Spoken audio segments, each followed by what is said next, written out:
जय हिंद साथियों। आज अग्निपथ योजना को रोल बैक यानी कि खत्म करने के लिए हमारी नेशनल मीडिया हमारा साथ देना दे। सेना के रिटायर्ड ऑफिसर से लेके सेना के जो परमवीर चक्र विजेता हैं वो लोग एकजुट हो गए हैं और अग्निपथ योजना को रोल बैक करने के लिए लगातार मुहिम उठा रहे हैं। आप लोगों का काम है कि वीडियो को शेयर करना ताकि हमारे पीएम मोदी तक ये वीडियो जरूर पहुंचे और हमारे सेना के जो भूतपूर्व अधिकारी हैं, जेसीओज हैं, जवान हैं या गैलेंट्री अवार्ड विनर हैं, उनकी आवाज़ पीएम तक जरूर पहुंचे ताकि वो अग्निपथ योजना को वापस ले सकें। जय हिंद, जय भारत। कि आप इसको कैसे हैंडल करेंगे, और इसको हैंडल करने का मेरे पास इस समय और कोई तरीका नहीं है सिवाय इसके कि आपको इसके ऊपर एक अलग कमेटी बनानी पड़ेगी ऑन ग्राउंड। ये ऊपर ऊपर वाला काम नहीं चलेगा। जिस यूनिटों में लोग जाते हैं उस लेवल पर कि इनको क्या हम कर सकते हैं। एक सबसे बड़ा मोटिवेशन इवन अग्निवीर को जो शायद नहीं होगा, क्योंकि मैंने आपको बोल दिया वो जज्बे के लिए नहीं आया है फौज में, वो फौज में आया है नौकरी के लिए, क्योंकि आपने उसको नौकरी डिक्लेयर कर दिया है। वो सिर्फ नौकरी के लिए आया। तो अगर कोई आदमी नौकरी करता है तो वो क्यों करता है, उसके पीछे आ जाती है उसकी पे एंड अलाउंसेस। ये एक अपने आप में बहुत बड़ी बात है। दैट पे एंड अलाउंसेस अपने आप में एक बहुत बड़ा मोटिवेशन होता है एक आदमी को काम करने के लिए। गलती कहाँ हो गई कि आपने बोल दिया जब आपने इंट्रोड्यूस करी कि 20,000 रुपये, 20,000 रुपये आज अपने अपने गूगल कर देख लीजिए, दिल्ली की मिनिमम वेजेस से भी कम थे। चलिए अब हमने उसको बढ़ाकर 30 कर दिया। Is 30 adequate? मैं अपनी तरफ से एक एक रुपया 30 के ऊपर ऐड करके देता हूं, मेरे अपनी सैलरी में से कटवा लीजिए। मैं देखना चाहूंगा कि कितने लोग अपनी जान देने के लिए, उस हार्श टरेन में सर्व करने के लिए, बार बार उस टरेन से चेंज होने के लिए आप क्या करेंगे? ज्वाइन करना पसंद करेंगे? मजबूरी में कोई अगर ज्वाइन कर रहा है, this is not a job, क्योंकि मुझे फौज में एज एम्प्लॉयज आप नहीं चाहिए।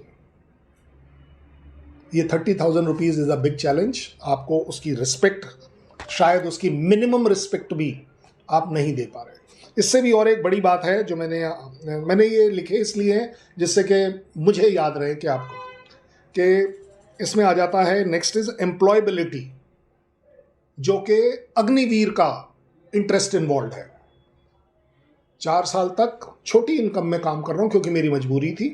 इसके बाद गवर्नमेंट ने बोला यहाँ हो जाएगा 25%, यहाँ हो जाएगा, वहाँ हो जाएगा, क्या हो जाएगा, बट 100% का कहीं कोई सोल्यूशन नहीं आया।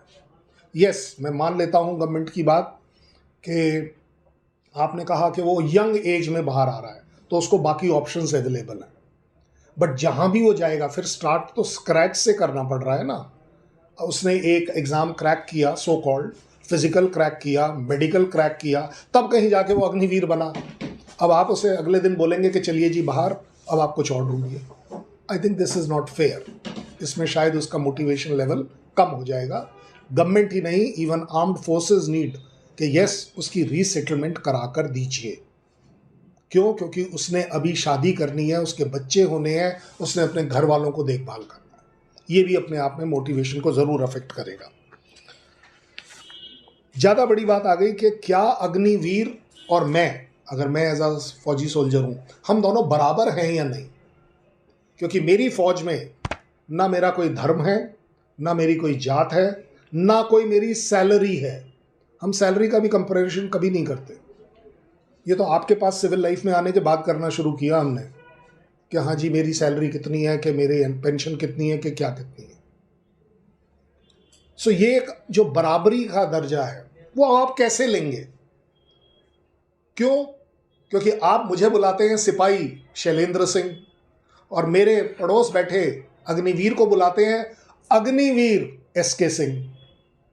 ये मेरे ख्याल मेरे लिए अच्छा नहीं है। मैं यूनिट लेवल की बात कर रहा हूँ, ऑपरेशनल लेवल की बात कर रहा हूँ, ग्राउंड से जुड़ी हुई बात कर रहा हूँ। मैं आपको बड़े अच्छे से बता सकता था कि स्ट्रैटेजिक लेवल पर, कंट्री लेवल पर, इंटरनेशनल लेवल पर नहीं, ग्राउंड लेवल पर इक्वालिटी होनी बहुत ज़रूरी है। अगर ये कर्नल साहब हैं और मैं कर्नल साहब हूँ, या ये सिपाही हैं और मैं सिपाही हूँ, हमारी सैलरी एक होगी, ये हमने अपने आप सोचा हुआ है। वन रैंक वन पेंशन अपने आप में इसका एक बड़ा जीता जागता उदाहरण है। वन रैंक और वन पेंशन, उस रैंक पर एक ही पेंशन। तो भाई साहब, जब मैं सर्व कर रहा था तो ये डिस्टिंक्शन क्यों? और इसका मैं आपको पर्सनल एक्सपीरियंस बता रहा हूं, क्योंकि अब तो हमारा first lot of Agniveer regiments में आ गया है, मेरी रेजिमेंट में भी आया है। और जब हम उनसे बात करते हैं, जोश है, क्योंकि वो हमने ट्रेनिंग के दौरान भर दिया। एनवायरनमेंट अच्छा है, वो भी हमने भर दिया। वो मोटिवेटेड भी है कि चलो जी 30,000। लेकिन सर, बड़ा नेचुरल ह्यूमन टेंडेंसी है कि दोनों हम सिपाही दोनों गन लेकर शायद कहीं खड़े हुए हैं, और बातचीत में अगर वो अपने घर पे बता रहा है कि यार मेरी 50,000 सैलरी आई है, उसमें से 35,500 मैंने घर पे ट्रांसफ़र कर दी है, अब ये बात मुझे चुभेगी। क्यों? क्योंकि मैं कभी नहीं बोल पाऊंगा कि 30,000 रुपये मैं क्रेडिट कर रहा हूँ। क्यों? क्योंकि मेरे 30,000 सैलरी में से 9,000 सरकार as a kind of PF बोल दीजिए, जो भी बोल दीजिए, उसने रोका हुआ है। 21,000 मुझे मिली है। कितनी भी कंजूसी करूंगा, 1,000 रुपये अपने ऊपर खर्च करके 20,000 अपने घर पर भेज पाऊंगा कि माँ बाप की सर्वाइवल हो जाए, मेरी बहन पढ़ ले। ये इनइक्वालिटी गवर्नमेंट को कहीं ना कहीं कंसिडर करनी पड़ेगी, क्योंकि ये मोटिवेशन के खिलाफ जाता है।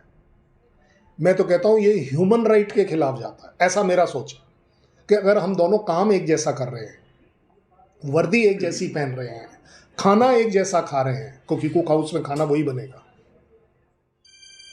मुझे नहीं लगता कि शायद हम उसके साथ जस्टिस कर रहे हैं जिसकी तनख्वाह कम है। उससे भी और एक अल्टीमेट जिसको बोलते हैं, फौज में सबसे बड़ा जो प्राइड होता है हमें, वो इस बात का होता है कि मैं अपनी देश के लिए बिना सोचे समझे जान दे दूंगा। क्यों? ऐसा नहीं है कि मैं ये नहीं सोचता हूँगा कि क्यों।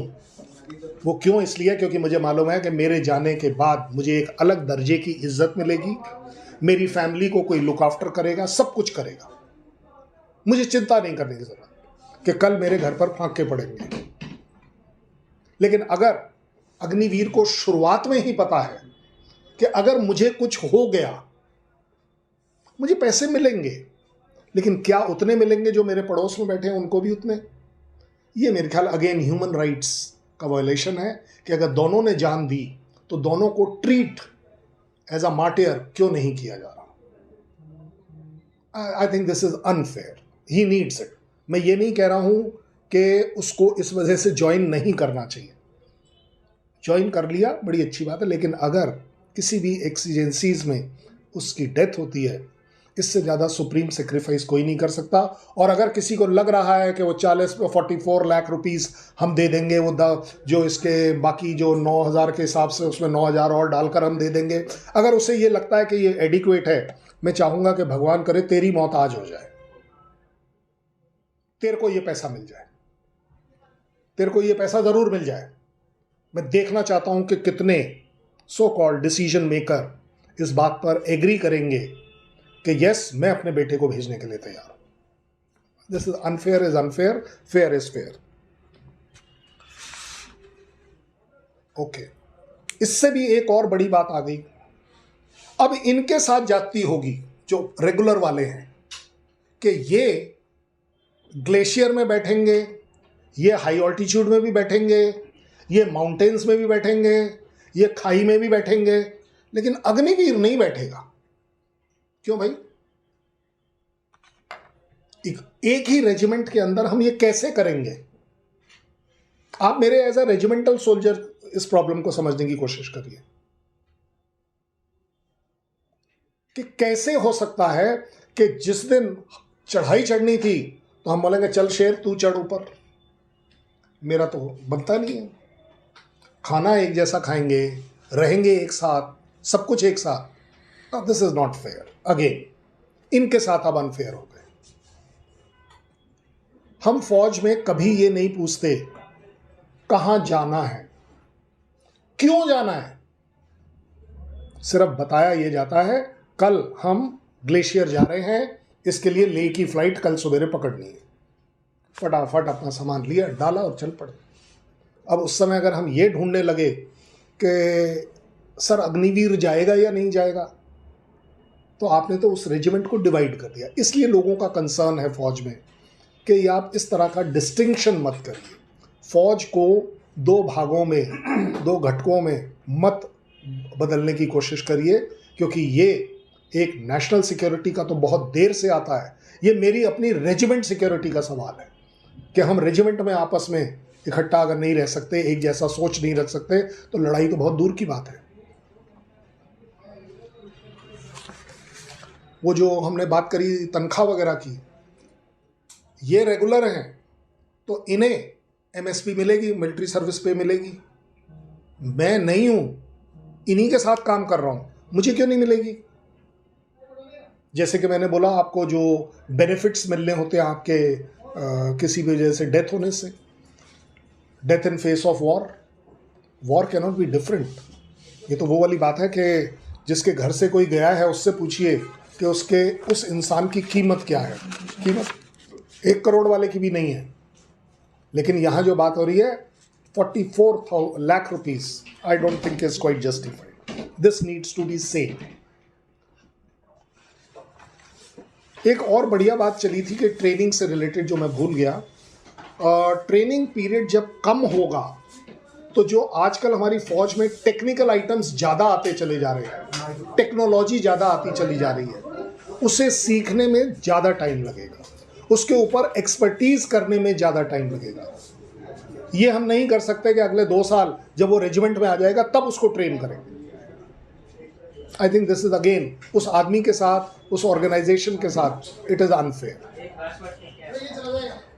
इन सारी चीज़ों को अगर हम ओवरऑल देखें तो हमारे पास एक ये भी सिचुएशन आती है कि हमारे पास गुरखा सोल्जर्स जो थे वो अपने आप में एक अच्छी तादाद में थे और पूरी दुनिया में हमारी गुरखा रेजिमेंट्स मानी जाती थी। आज हम देख रहे हैं कि हमारा नेपाल से भी शायद टेंशन बढ़ गया। क्यों? क्योंकि उन्होंने डिसाइड किया कि हम अग्निवीर स्कीम में पार्ट नहीं लेंगे, हम इसका पार्ट नहीं हो सकते।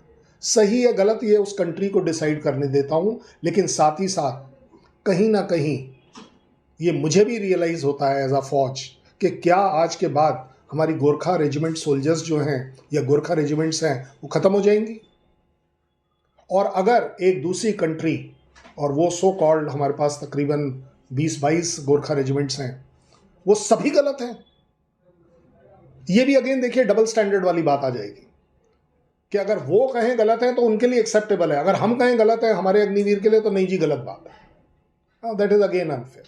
मुझे लगता है इससे ना केवल ग्राउंड लेवल पर एक फ्रिक्शन है, बट एक नेपाल और हमारे बीच में भी एक फ्रिक्शन है, क्योंकि ये वो सोल्जर्स थे जो हमें बिल्कुल कल्चरली बाइंड करके रखते थे। एक बहुत बड़ी चीज चल रही है, that is called as 2.5 front war. वो 2.5 फ्रंट क्या है? एक पाकिस्तान, एक चाइना और एक काउंटर इंसर्जेंसी। अब इन तीनों जगह के लिए एडवाइजरी ये है कि अग्निवीर नहीं जाएगा। Is it fair? जो आदमी जज्बे के साथ आया, is it fair to him also? जो इन तीनों सिचुएशन में जाएगा ही नहीं, तो जनाब आप ये बताइए कि मेरी जो डेफिशिएंसी है वो तो और बढ़ गई। क्योंकि अगर मैंने इन सारे अग्निवीर को दिल्ली में या पीस स्टेशन में रखना है तो दैट इज नॉट अगेन, मेरा एम अचीव नहीं हो रहा। आप मेरी फौज के साथ ज्यादती कर रहे हैं।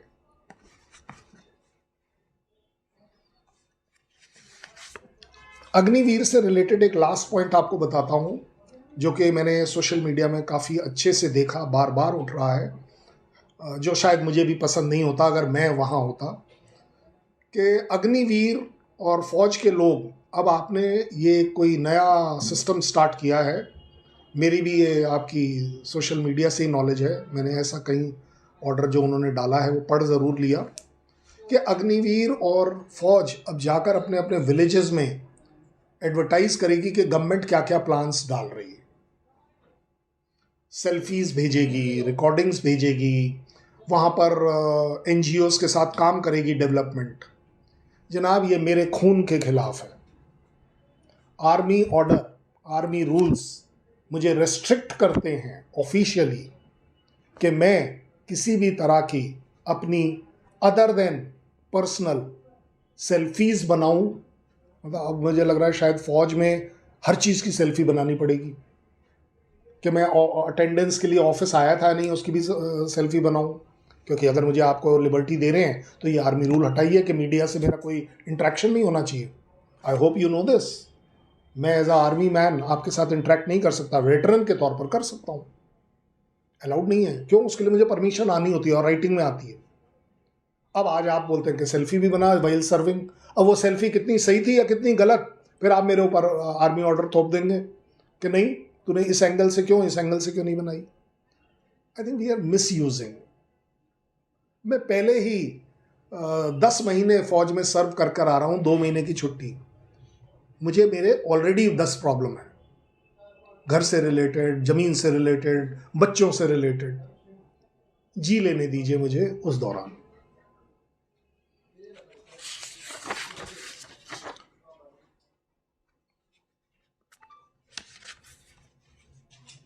आई थिंक मेरे तरफ से ये मैंने आपको सब इसलिए बताया क्योंकि मैंने देखा कि तकरीबन लास्ट मंथ जनवरी के एंड के तरफ बहुत ज़्यादा आपके प्रेस कॉन्फ्रेंसेस हो रहे हैं, पता नहीं क्या क्या डल रहा है।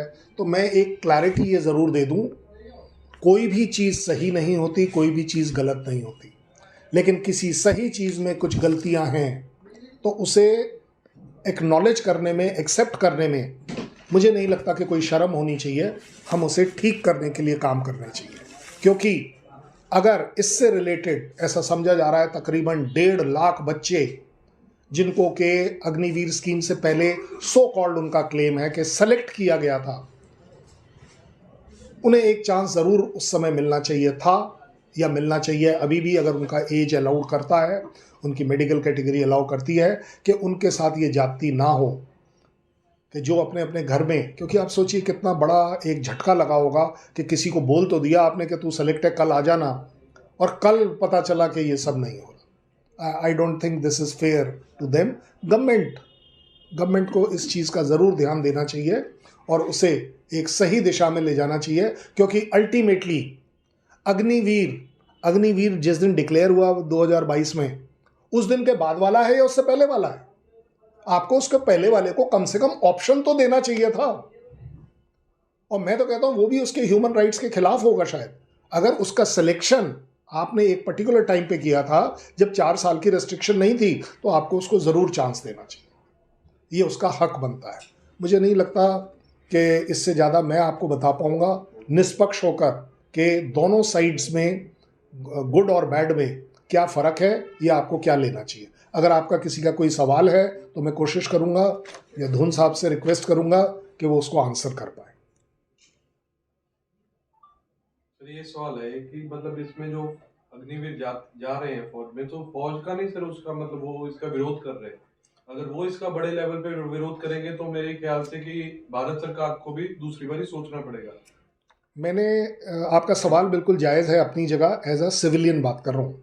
एज अ सिविलियन आप बिल्कुल ठीक बोल रहे हैं, ये सवाल आपकी तरफ से आ सकता है, लेकिन शायद आपने शुरुआत में मेरा एक जो ओपनिंग था वो नहीं सुना कि मैं फौज में ये नहीं देखता कि आप मुझे क्या दे रहे हैं। मैं फौज में सिर्फ ये देखता हूं कि जो मुझे दिया गया है मैं उसका इस्तेमाल कैसे करूं। डिमोटिवेट तो हो रहे हैं सर नहीं, लेकिन आपका सवाल तो ये था कि फौज वाला जिसके पास आप आए। मैं डिमोटिवेट नहीं होता हूं, क्योंकि जिस दिन मैं डिमोटिवेट हो गया तो जनाब आप इस सोफे पर नहीं बैठ पाएंगे, यहाँ पाकिस्तान का कोई जनरल आकर बैठा हुआ मिलेगा। मैंने इसीलिए आपको क्लैरिफाई किया, सिर्फ इतना। देखिए, क्योंकि मैं इसको पॉलिटिकली आंसर नहीं कर पाऊंगा, लेकिन ये मेरे अपने खून में है कि जो आपने मुझे अग्निवीर दिया, चाहे वो रेगुलर वाला दिया या 4 साल वाला दिया, मैं अब इससे अपना सबसे अच्छा काम कैसे चला पाऊंगा, मैं सिर्फ इस पर कंसंट्रेट करता हूं। यस, आपका सवाल का अगर स्पेसिफिक जवाब दूं, इसका फीडबैक मैं भेजता हूं, और वो फीडबैक सिस्टम अभी भी चल रहा है कि हर यूनिट में, पहले तो ट्रेनिंग सेंटर में ट्रेनिंग बटालियन में जब आया उन्होंने फीडबैक दिया, उसके बाद जो यूनिट में गया वो यूनिट वालों ने फीडबैक दिया। हालांकि मैं अपनी यूनिट के बारे में सब कुछ जानता हूं, वो एक अलग बात है, ट्रेनिंग सेंटर के बारे, लेकिन ये बातें क्योंकि कॉन्फिडेंशियल होती हैं उसको हम ये नहीं बोल पाएंगे कि इसमें क्या चीज़ कैसे हुई। बट यस, ये मैं दावे से कह पाऊंगा कि इंडियन आर्मी कभी ये प्रोटेस्ट नहीं करेगी कि आप पॉलिटिशियन खराब हैं, आप डिफेंस मिनिस्टर अच्छे हैं या नहीं हैं, या आप किसको प्राइम मिनिस्टर बनाते हैं, ये मेरे परव्यू में नहीं होता फौज के। सो इसलिए कृपया कर कर एक्सेप्ट कीजिए कि इंडियन आर्मी, आप जो चीज़, आप एक बात बताइए, हमें कौन सा जहाज नहीं चाहिए? हमें चाहिए ना, लेकिन नहीं मिल पाता, टाइम लगता है, 10 साल 20 साल लग जाते हैं। So same goes for Agniveer. 3 साल हमारे पास नहीं थे लोग, हमें चाहिए थे हर हालत में। अब उसका डिस्प्यूट करने से अच्छा है कि मैंने पहले आपसे अग्निवीर ले लिए, उनको एक्सपेरिमेंट कर रहा हूँ, 4 साल एक्सपेरिमेंट करता रहूँगा, फीडबैक कंटिन्यूसली देता रहूँगा। अब ये आपकी भी तो जिम्मेदारी बनती है एज अ सिविल गवर्नमेंट कि आप क्या करेंगे। सर लेकिन ये जो नीति है 4 साल के बाद लड़के नौकरी से खत्म हो जाएंगे, उसके बाद तो भविष्य क्या होगा? वैसे सही अगर आप बात पूछे मेरे से, ये मेरे फौज का काम नहीं है कि मैं आपका भविष्य ये देखूं कि आपकी नौकरी कहाँ लगेगी, लेकिन मेरा काम है, मैंने अपने देश का भविष्य देखना है। ये आपकी जिम्मेवारी थी as a society, as a politician, as a government कि मैं आपसे मांग रहा हूं, आप मुझे दीजिए। अब अगर आपको लगता है कि नहीं 4 साल बाद बंदा बेरोजगार हो जाएगा, ये जिम्मेवारी आपकी है। लेकिन बीच में मैंने आपको ये भी बोला कि इंडियन आर्मी की ये इथॉस रही है कि हम अपने जवान की, अपने अफसर की, जेसीओ की लाइफ उसके रिटायरमेंट के बाद भी देखते हैं। ऐसा नहीं है कि हम वहीं रोक देते हैं। इसलिए हमारे पास एक डायरेक्टरेट है, तो हम बोलते हैं डायरेक्टरेट ऑफ रीसेटलमेंट। उसका फ़र्ज़ है, उसका कर्तव्य है, उसकी ड्यूटी है कि वो लोगों को नौकरी दिलाए, but it is not guaranteed नौकरी। जो सवाल आपने पूछा है 4 साल बाद वाला, तो यस, ये गवर्नमेंट का चैलेंज है, गवर्नमेंट को एड्रेस करना है। इसमें आप मेरे को जिम्मेदार नहीं कर पाएंगे, सिवाय मेरी मॉरल जिम्मेदारी कि मुझे अपने जवानों को नौकरी दिलवाना है जो रिटायर हो। सर एक सवाल इसमें उठता है, आप लंबे समय से फौज में आपने देखा चीज़ों को, क्या एक निराशा का भाव नहीं पैदा होगा युवाओं में फौज की तरफ जाने के लिए? अगर ये 4 साल का चीज रहता है, एक एज ए सिविलियन आप बताएं। नहीं, आप ये सवाल मेरे से एज अ सिविलियन मत पूछिए, मेरे से एज अ फौजी पूछिए, तो मैं उसका फौजी लेकिन मैं क्योंकि आज सिविलियन हूं, मैं इस बात को जवाब दे सकता हूं, मुझे अलाउड है, मेरे ऊपर कोई रिस्ट्रिक्शन नहीं है। आपने कहा निराशा, मैं आपको गारंटेड बता पाऊंगा कि फौज में हमें निराशा नहीं है इस बात की कि आप जा रहे हैं, लेकिन हमें इस बात की ज़रूर, ये हमारा कंसर्न है कि जो मेरा जवान बाहर जा रहा है वो भटकेगा शायद, कि मैं अब क्या करूं, जिसके लिए मैं मॉरली रिस्पॉन्सिबल हूं कि मैं उसको एक सेफ जगह लेकर जाऊं या कुछ करूं। आज की तारीख में जो भी इससे रिलेटेड पॉलिसीज़ हैं, ये आपकी गवर्नमेंट पॉलिसीज़ हैं। मुझे लगता है ये सवाल आपको गवर्नमेंट से ज़रूर पूछना चाहिए कि यस 4 साल बाद वो कहाँ जाएगा। गवर्नमेंट ने इसका पार्शली आंसर दिया है, लेकिन आपको फुल आंसर अभी तक नहीं मिला है, क्योंकि एज फार एज फौज इज़ कंसर्न हमें इस टॉपिक के ऊपर सोचना ही मना है, मैं तो ये कहूँगा। बट एज अ सिविलियन मैं आपको बोल रहा हूँ कि यस, आपका ये सवाल गवर्नमेंट के लिए ज़रूर जायज़ होगा। अच्छा, एक क्वेश्चन मैं पूछता हूँ, ये जो ट्रेनिंग है अग्निवीर की या जो भी, अच्छा इनको 7 साल 4 साल के बाद निकाल देते और ये जाके बाहर नौकरी करना मांगते हैं, तो जो कॉस्ट आती है उनकी ट्रेनिंग की, और जब आप किसी को निकाल रहे हैं तो इससे गवर्नमेंट का लॉस क्या है? मैं एज ए टेक्निकल बात है, आप इसको जवाब दें ना दें कोई बात नहीं, लेकिन अप्रॉक्सीमेट ये बोल दे कि ये प्लस में है या माइनस में। मैं एक आदमी को ट्रेनिंग देता हूँ, चाहे वो किसी कंपनी में हो, कहीं पे भी हो, और फिर उसको 4 साल बाद निकाल देना, ये तो एक ट्रेनिंग का भी डिस्करेज है और उसको ठीक नहीं है।